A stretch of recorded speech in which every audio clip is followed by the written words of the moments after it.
The town of Tascosa today didn't resemble a desolate tomb in the middle of the desert as it usually did. It had donned the gaudy, loud, and artificial attire of an aging whore trying to hide the scars of time under layers of cheap rouge.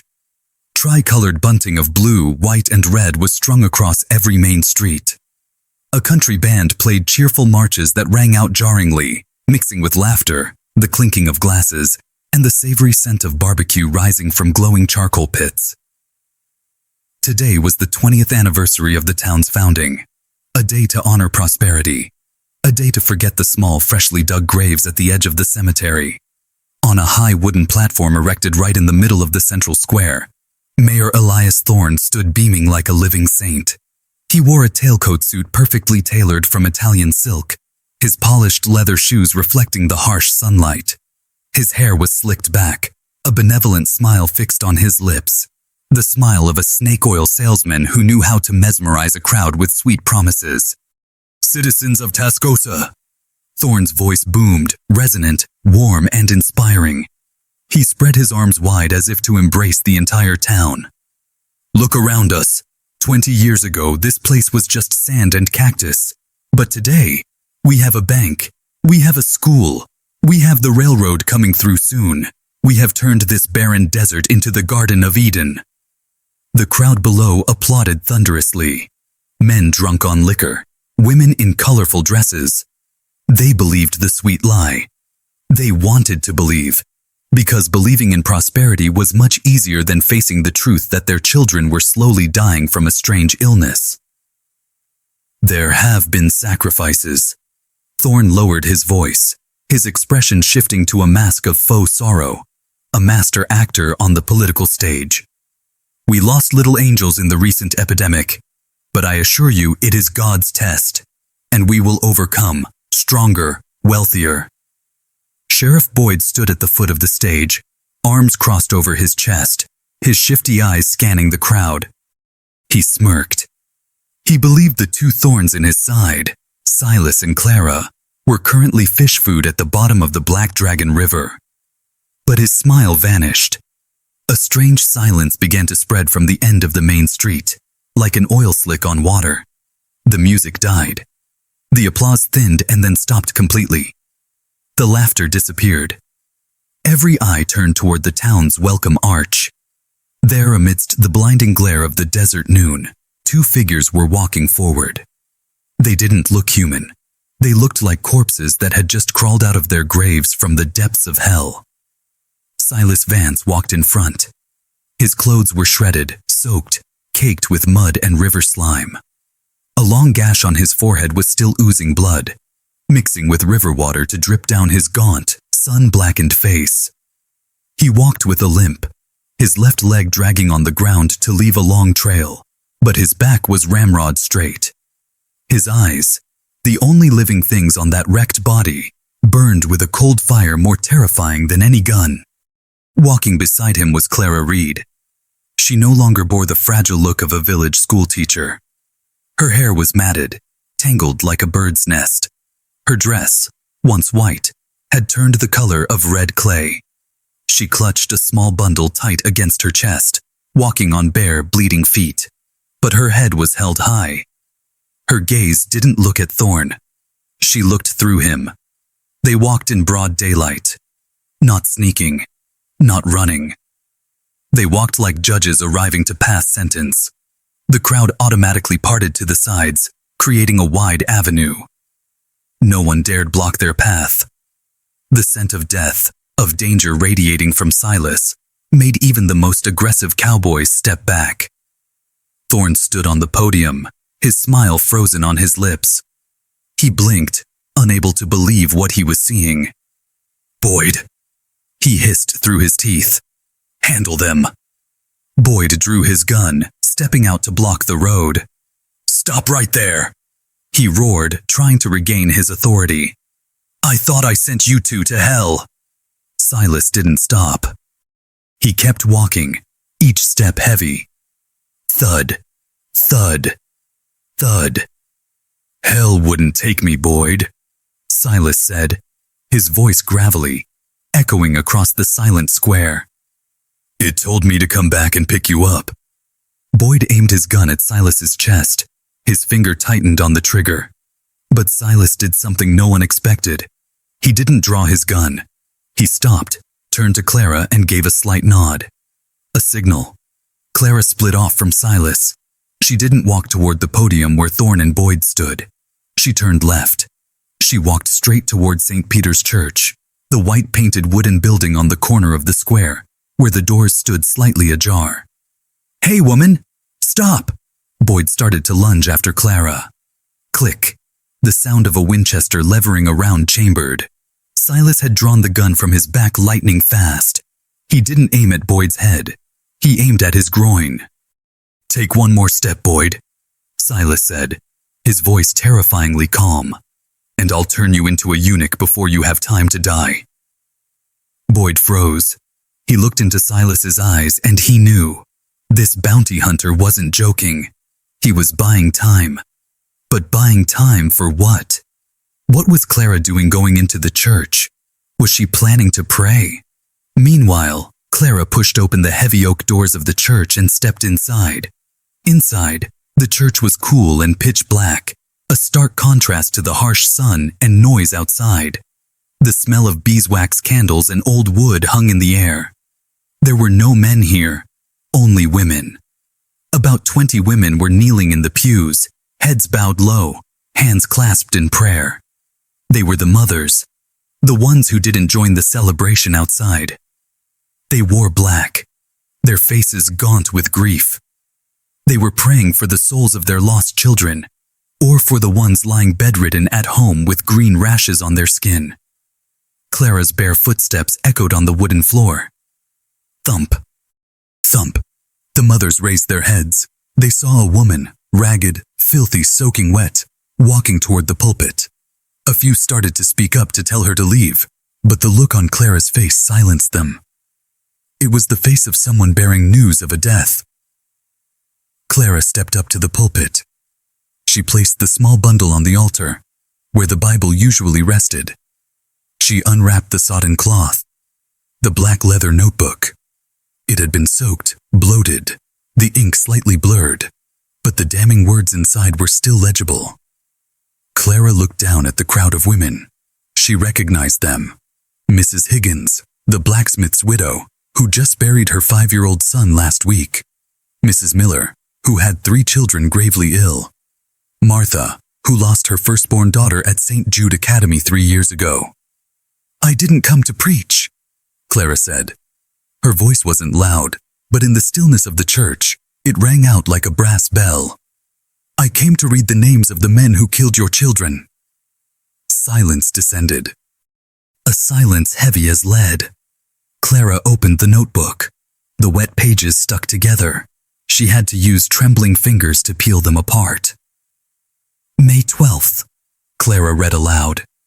"Patient, Thomas Higgins, age 5. Mrs. Higgins in the front row jolted, covering her mouth with her hand, eyes wide with horror. "Cause of death, acute arsenic poisoning."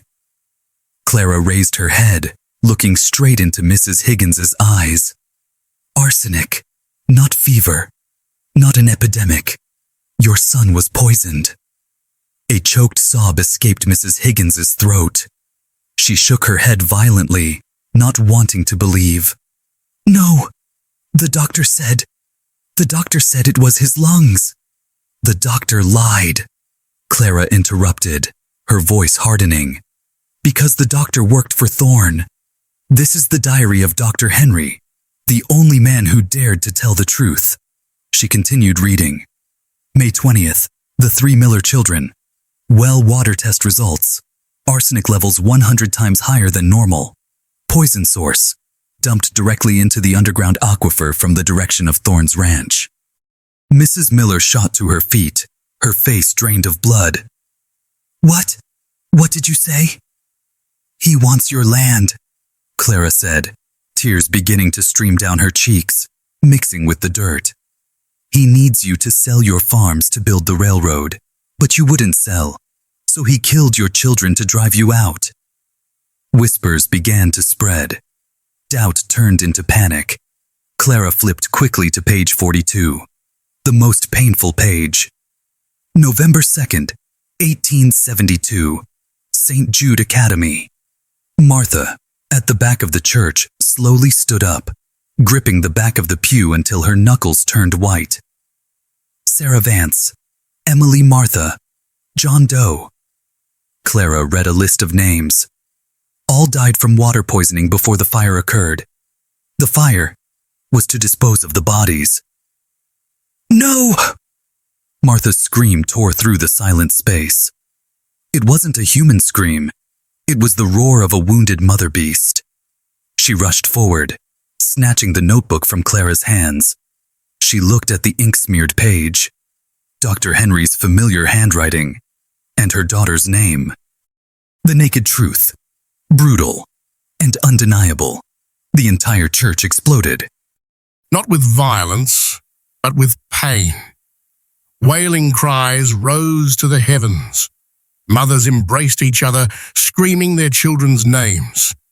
The pain that had been suppressed for so long, deceived by Thorne's flowery words, now burst forth like a broken dam. And then a shift occurred. Pain, when it hits rock bottom, transforms into something else, stronger, more terrifying.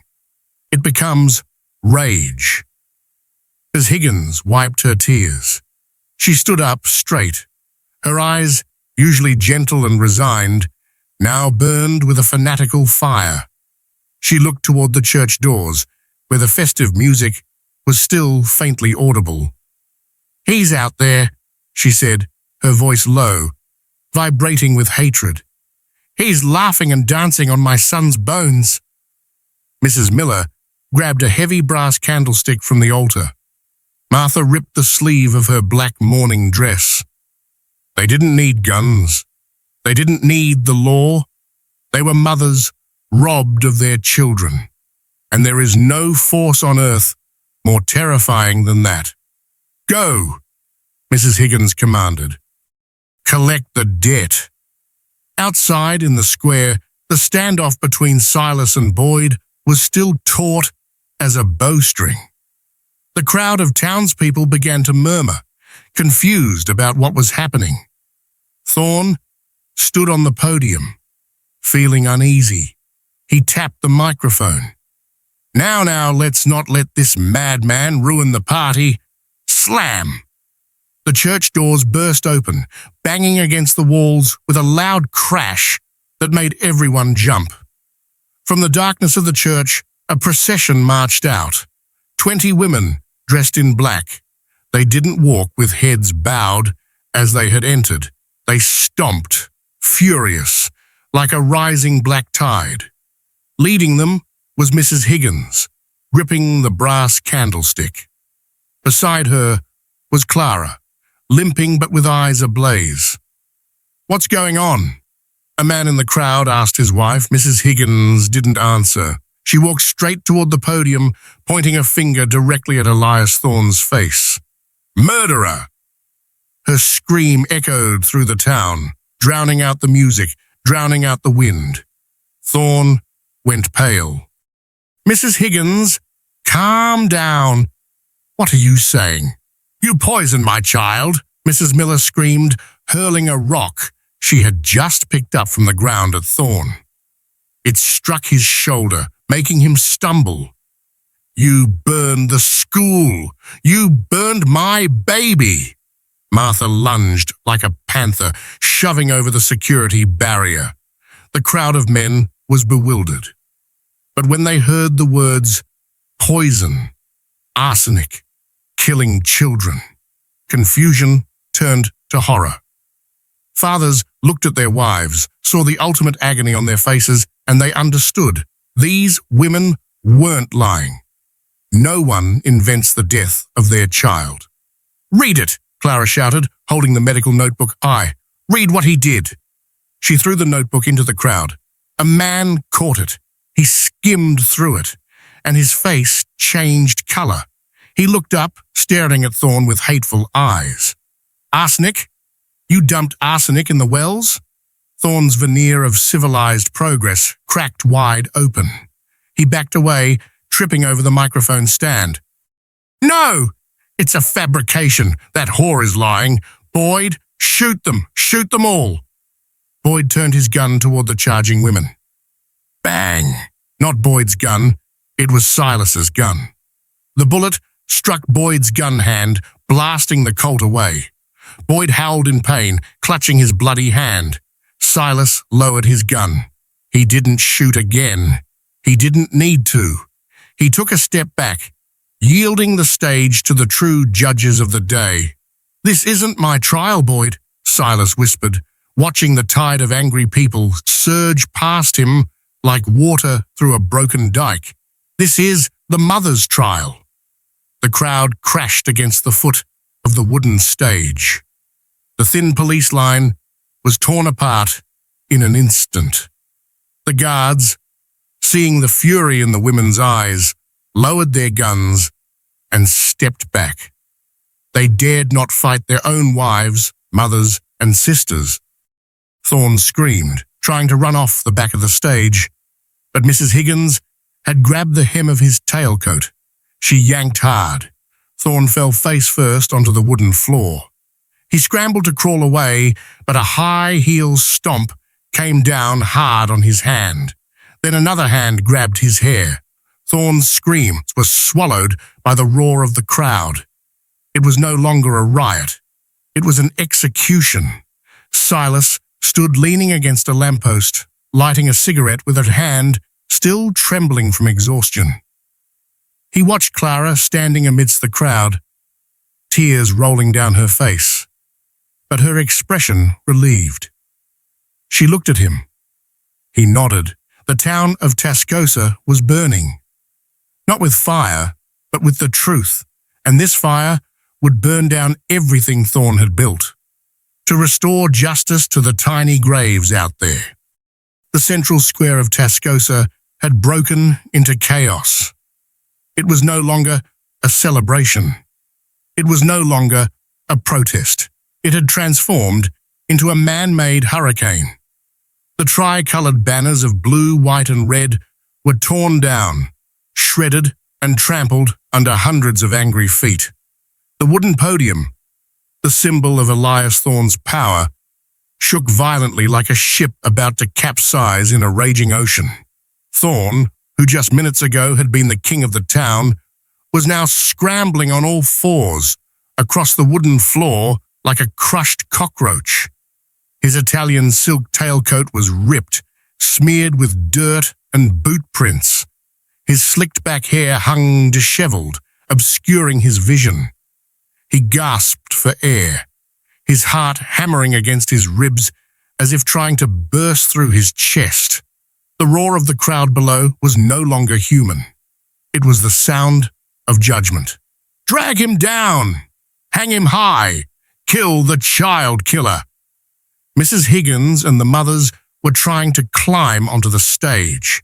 Thin hands, calloused from labor, had turned into claws of vengeance, reaching desperately for Thorne, wanting to tear him limb from limb. Thorne kicked out, wildly, his heels striking a woman in the face and sending her reeling backward, but two others immediately rushed in to take her place. He scrambled backward in panic until his back slammed hard against the rear wooden railing. He was cornered. In the delirium of fear, Thorne's eyes swept over the chaotic crowd below. He was looking for an escape route. He was looking for Boyd, but Boyd was busy clutching his shattered wrist, screaming orders at his deputies who were completely swarmed by the townspeople. No one could save him. And then, his gaze stopped. In the center of the storm, there was a point of stillness. Clara Reed. She stood there, right at the foot of the stage, the medical notebook still clutched in her hand like an exorcism cross. She wasn't screaming. She wasn't rushing to tear him apart. She just stood there, looking at him with the eyes of a living witness, eyes that exposed his crimes naked before the sunlight. It was her. It was that damn woman who had ruined everything. If not for her, that notebook would have burned to ash. If not for her, he would still be the respectable mayor. If not for her, his empire would have lasted forever. A wave of hatred surged in Thorne's brain, overpowering even his fear. He couldn't survive today. He knew that. This mob wouldn't spare him. But if he had to die, he wouldn't go alone. He would drag the one who destroyed him down to hell. Thorne's right hand, trembling and bloodied, reached into the inner pocket of his tattered jacket. No one was paying attention to him. Everyone was busy shoving each other to climb onto the stage. Thorne pulled out a small object that glinted under the harsh sun. A double-barreled derringer, gold-plated, tiny, but enough to kill a person at close range. He scrambled to his feet, leaning his back against the railing, and raised the gun. Target, Clara Reed's heart. Distance, 10 meters. Impossible to miss. "Die, you bitch!" Thorne screamed, but his cry was swallowed by the surrounding din. Only his action was clear. Silas Vance was leaning against a lamppost at the edge of the crowd, 15 meters away. His body had reached its limit. The impact in the Black Dragon River had broken 2 ribs and dislocated his left shoulder. The wound on his head was still bleeding, blurring the vision in his left eye with a red haze. His right hand, his gun hand, trembled violently from exhaustion and blood loss. He gasped for breath, his lungs burning as if he had inhaled crushed glass. He wanted to close his eyes. He wanted to let go. The mission was complete. The truth had been exposed. But the instinct of the ghost did not allow him to rest. Amidst the sea of chaotic humanity, amidst thousands of movements, Silas's eye caught a flash of light, metal reflecting the sun. On the high platform, Thorne's hand. Silas saw the dark muzzle pointing straight at Clara's back. She was facing away from Thorne, completely unaware that death was calling her name. There was no time to think, no time to shout a warning. Silas's brain commanded his broken body to move. His right hand reached down to the holster at his hip, but his fingers were numb. The Colt Navy, his faithful companion for years, suddenly felt as heavy as a mountain. Pain from his broken ribs shot up to his brain like a red-hot poker as he twisted his body to draw. Thorne had placed his finger on the trigger. Silas had only just touched the grip of his gun. He was slower. He was too far away, and his hand was shaking too much. Bang! An explosion rang out in Silas's head before it actually happened. He visualized the bullet leaving the barrel of Thorne's gun. He visualized it tearing through Clara's thin back. He visualized her falling, the notebook dropping, and her blood staining the medical pages red. No, not allowed. In that life or death moment, the world around Silas suddenly shifted. Sound vanished. The screaming of the crowd, the snapping of wood, the desert wind, everything was sucked into an infinite void, leaving behind absolute silence. Silent, like the bottom of the deep ocean. Dust motes suspended in the air caught the honey-gold sunlight, standing motionless like tiny stars. Silas saw a bead of sweat falling from the forehead of a man next to him. It hung there, crystal clear. He looked up at the stage. Thorne was no longer a brutal demon. He was just a melting wax statue, his face distorted by hatred, his finger slowly, very slowly, squeezing the trigger, millimeter by millimeter. Silas raised the Colt. His arm was trembling violently. To the naked eye, it was the arm of a dying old man. But in this suspended space, Silas felt every muscle fiber screaming, every blood vessel swelling. He tried to focus, he tried to aim, but the image of Thorn kept blurring, overlapping. He couldn't lock on the target. His hand was too weak. And then the image changed. Thorn disappeared. Clara disappeared. The crowd disappeared. Before Silas's eyes, only a field of lavender remained, stretching endlessly under the late afternoon sun. And there, Sarah was standing.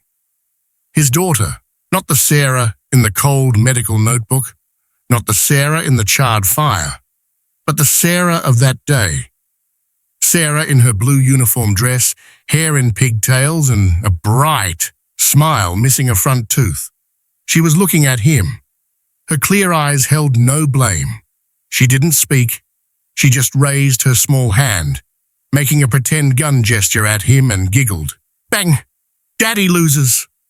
Memories rushed back, gentle and warm, like a hot spring flowing through Silas's frozen body.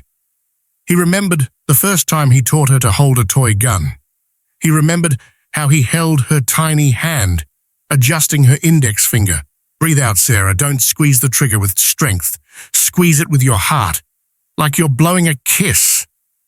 Tears welled up in the corners of Silas's eyes, hot, rolling down his cracked cheekbones.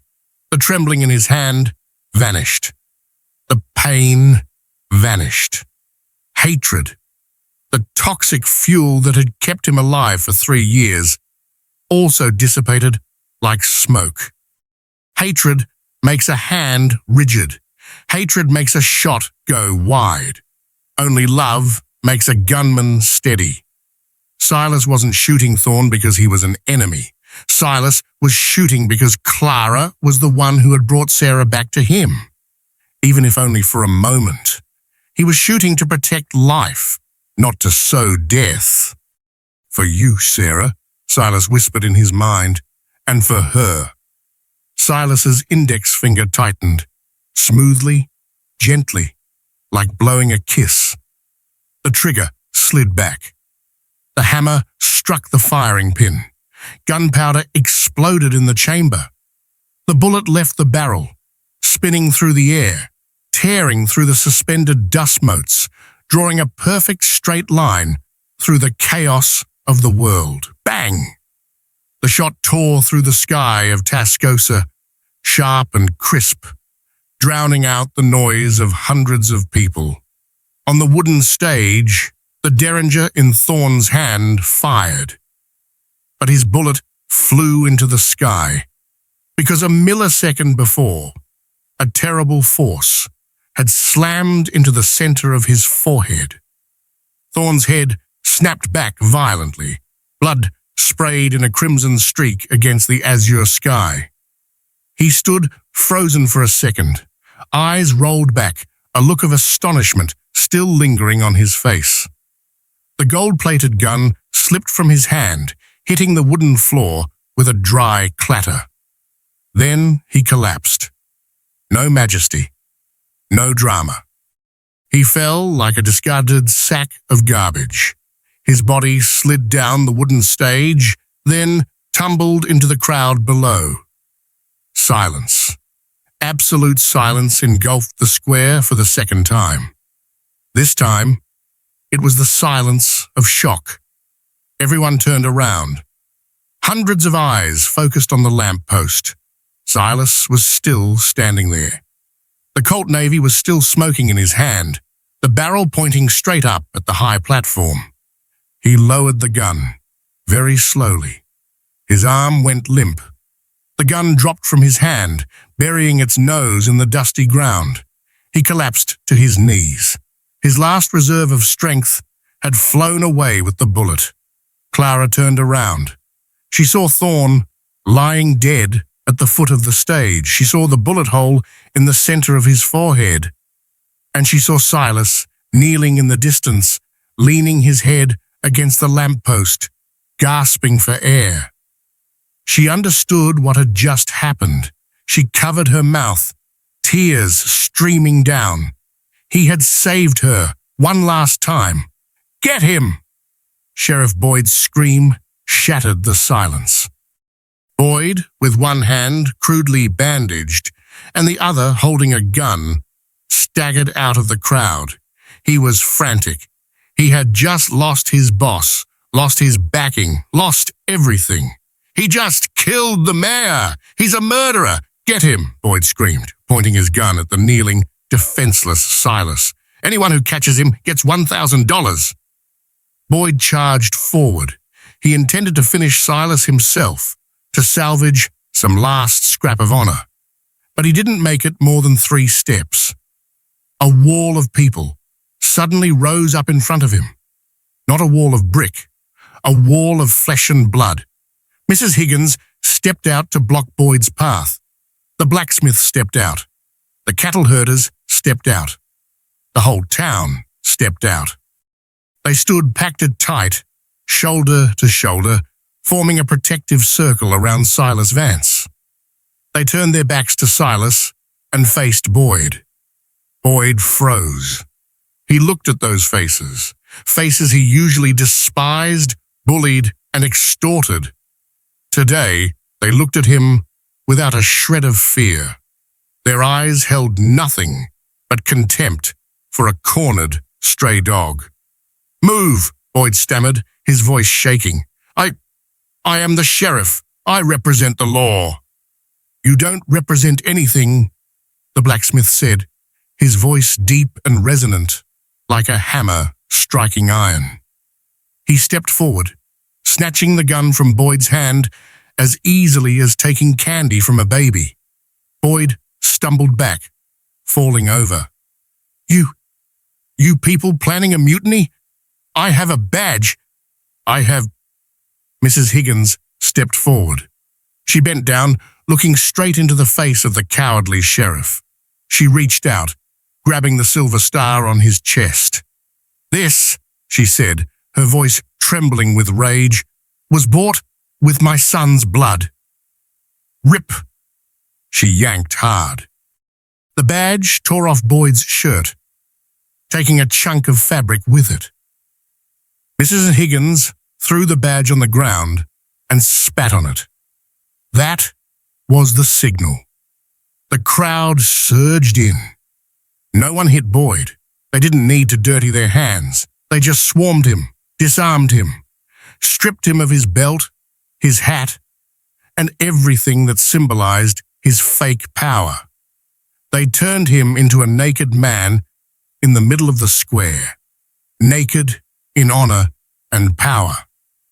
In the center of the protective circle, Clara ran to Silas's side. She knelt down, supporting his shoulders. "Silas!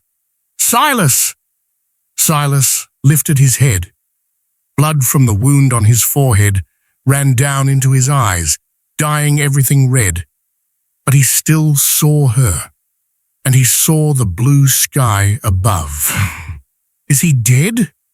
Silas asked, his voice a whisper, weak as a flame in the wind. Clara nodded, tears falling freely onto his face. "Dead. He's dead. You did it," Silas smirked, a crooked smile, painful but relieved. "Good," he whispered. "Tell Sarah Daddy didn't miss." Then he closed his eyes, letting the gentle darkness pull him into its embrace.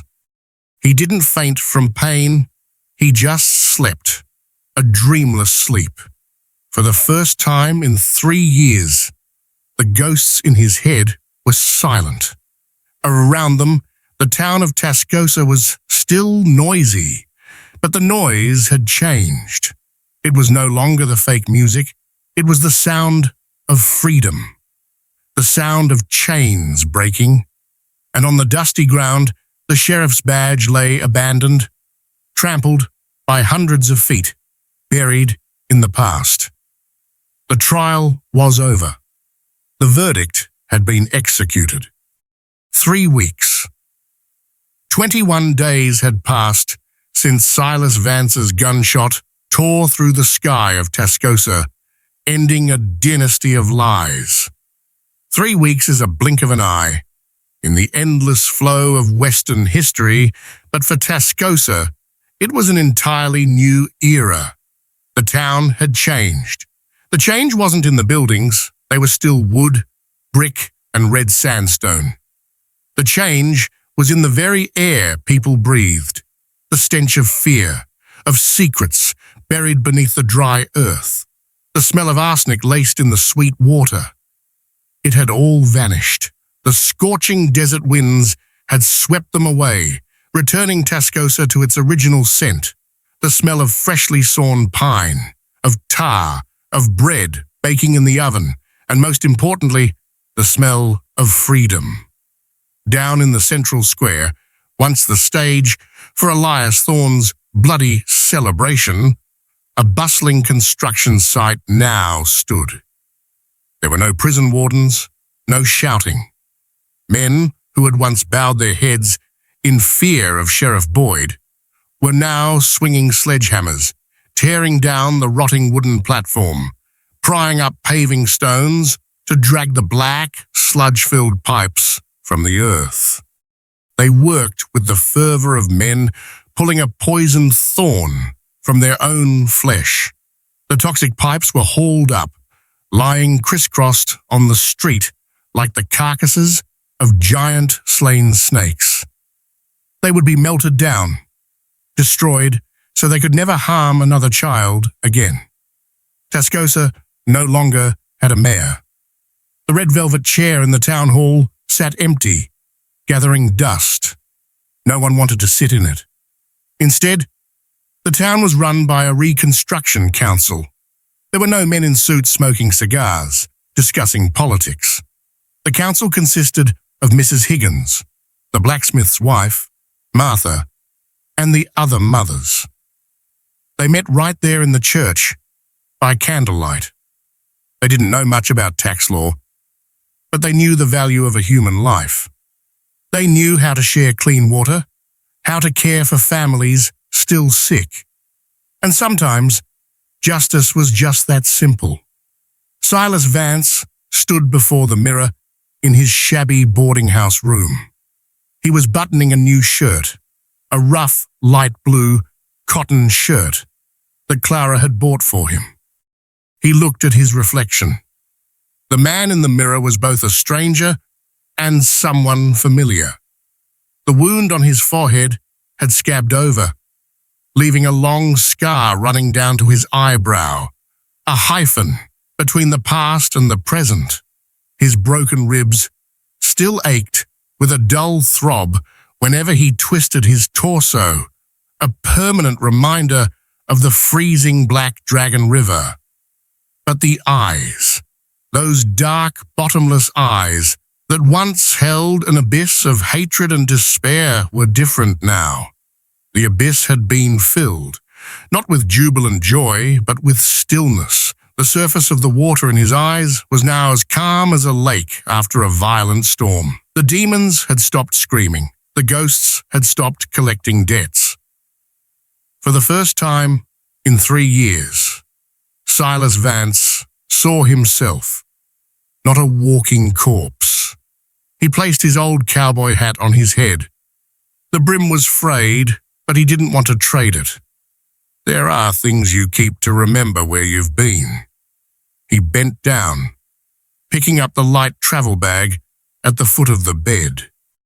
The Colt Navy had been cleaned and oiled, resting silently in the holster at his hip. Today, he was leaving.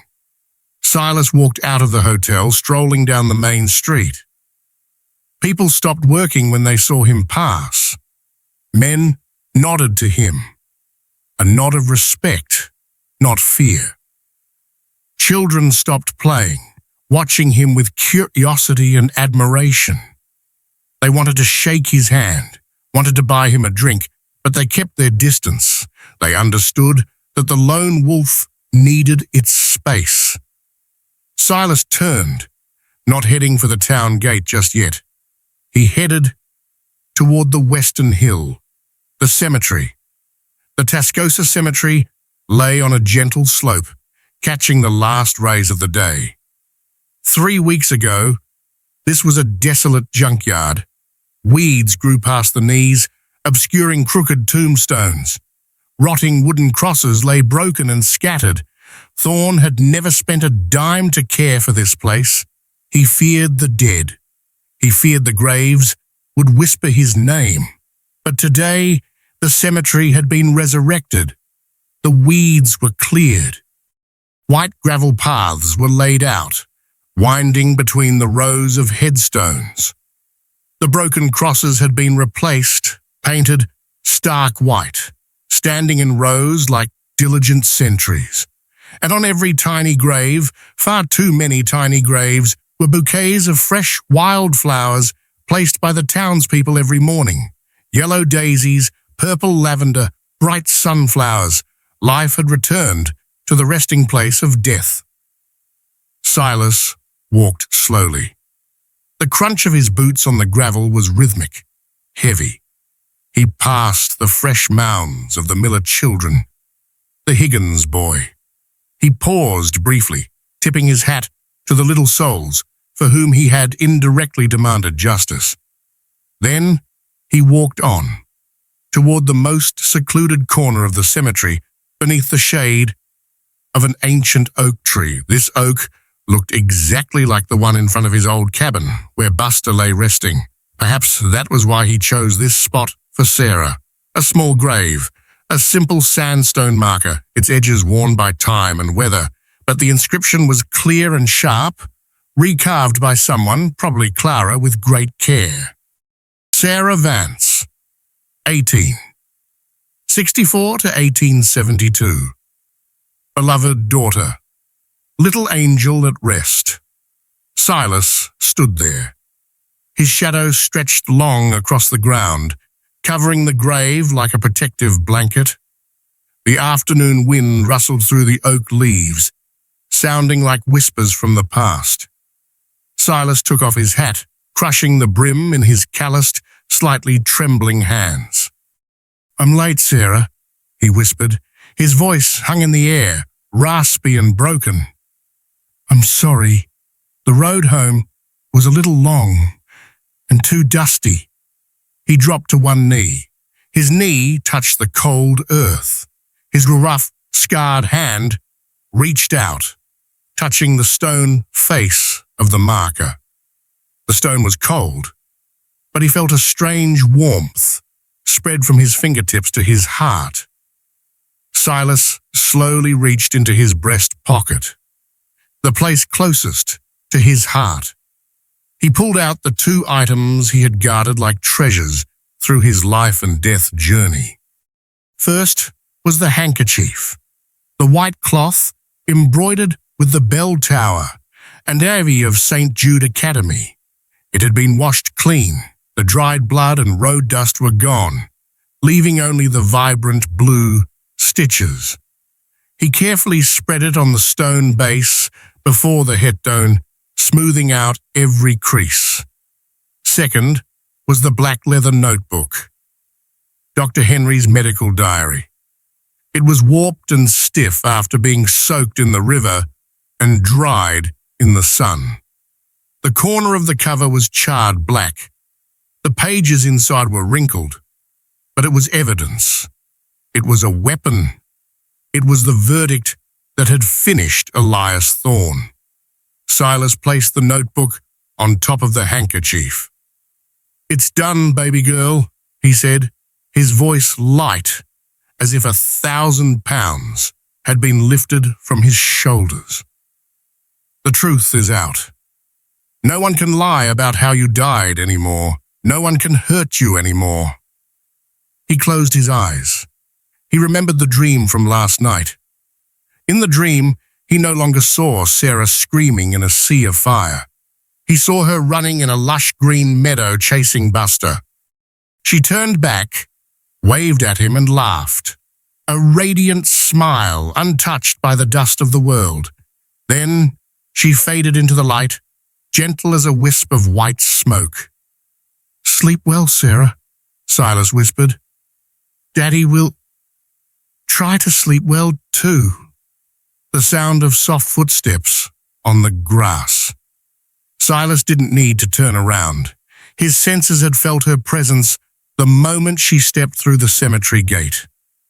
But this time, he didn't reach for his gun. He didn't tense up. Clara Reed stopped a few paces away. She stood silently, respecting the private moment between father and daughter. 3 weeks had transformed this girl miraculously. No longer the village teacher in a tattered dress with bleeding bare feet and the panicked eyes of hunted prey. Clara, today, wore a light blue linen dress, clean and simple. Her chestnut hair was bunned neatly at the nape of her neck, revealing a proud, high collar. She was thinner than before, but her stance was steady, like a willow tree resilient in the wind. In her hand was a basket of wildflowers. She had come here every day. She looked at Silas. She saw his broad but solitary back. She saw how he knelt before his daughter's grave, and she understood that this man, no matter how ironclad his exterior, held a heart stitched together with scars. Silas stood up. He put on his hat, adjusting the brim to block the afternoon sun hitting his eyes. He turned around. The two looked at each other. There was no sappy romance, no lingering lover's gaze. Between them was a different bond, deeper, stronger. It was the bond of comrades who had walked through hell together and returned. They had seen the darkest parts of each other, and they had shared the moment of rebirth. "You're leaving now?" Clara asked. Her voice was calm, but her eyes flickered slightly. Silas nodded. He looked down at the town in the valley, where chimneys were beginning to puff blue evening smoke, preparing for dinner. A scene so peaceful, it made the heart ache. "I don't belong here, Clara," he said, his voice warm and low. "I'm not a mason. I don't know how to hold a hammer to build a house. I'm just a man who cleans up the rubble. And here, the rubble is all cleared away." Clara took a step forward. "You could stay. The people, they owe you. The council wants to offer you the sheriff position. You'd have a house, a salary, a life. A normal life," Silas cut in, the corner of his mouth lifting in a faint smile, a rare smile that actually reached his eyes. "You know, those 2 words don't fit me." He scanned the cemetery one last time, then looked into Clara's eyes. "My ghosts. They need bigger spaces, Clara. This town is too cramped for me and my memories. If I stayed, I'd just see Sarah's shadow on every corner, in every schoolyard. I'd die of longing." Clara was silent. She understood. Some people are born to take root, to become the pillars that hold up the roof. And some people are born to be the wind, to wander the endless dusty roads. Silas was the wind. Trying to keep him within 4 walls would only suffocate him. "Where will you go?" Clara asked. "North," Silas replied, looking toward the distant purple mountain ranges. "Or west, wherever, as long as the road is long." He stepped closer to Clara. He took off his worn leather glove, extending his rough hand. Clara took it. Her small hand disappeared inside his large, calloused grip. "Thank you, Silas," Clara said. The thanks were heavy. For my life, for justice for the children, for everything. Don't thank me, Silas shook his head. You were the one who saved me. Without you, I'd still be a drunk waiting to die in that cabin. You gave me a reason to pull the trigger one last time. For love, not for hate. He let go of her hand, stepping back. Teach the kids well, schoolteacher, he instructed, his voice stern like a father's. Teach them to read, to write. Teach them the history of this town. And most importantly, teach them never to close their eyes to the truth, no matter how ugly it is. Don't let a second Elias Thorne exist. I promise, Clara said, tears welling up, but she smiled. I'll keep that fire burning. Good. Silas turned his back. He walked toward the cemetery gate, where his new horse, a healthy chestnut, stood waiting. He mounted up. The movement was decisive, sharp. He didn't look back, not out of coldness, but because he knew if he turned back, he would see Clara standing there, and his resolve might waver. He spurred the horse. The animal neighed, galloping off. Silas Vance left Tascosa the same way he arrived, alone, dusty, carrying his own secrets. The only difference was that this time, he no longer carried the weight of the past on his back. Clara stood there for a long time, until the rider was just a small dot, dissolving into the fiery red horizon of the sunset. She turned back to look at Sarah's grave. The notebook and the handkerchief still lay there, silent. She smiled, bending down to place the bouquet of lavender on the stone. Your daddy was a good man, Sarah, she whispered. A very good man. They often say the West was built on guns and blood, on duels in the sweltering noon heat, on daring bank robberies, and on the legends of invincible cowboys. But they were wrong. Guns are just tools. Blood is just the price paid. Iron will rust, and blood will dry. The real West was built on graves, the graves of the innocent that we swore never to forget. It was built on the naked truth that small people dared to stand up and protect when the dust of lies had settled. It was built on the courage of a mother and the silent sacrifice of a stranger. Silas Vance was not a hero. He didn't save the world. He didn't get a medal. He was a killer, a bounty hunter with blood-stained hands. But on that fateful day, he did the one thing an entire town dared not do. Silas Vance was just a father who walked through hell, through fire and freezing water, just to find a peaceful sleep for his little girl. And sometimes, in this brutal and indifferent wilderness, one person daring to do just that is enough to light a fire that burns away the darkness and lead the way for the dawn to return.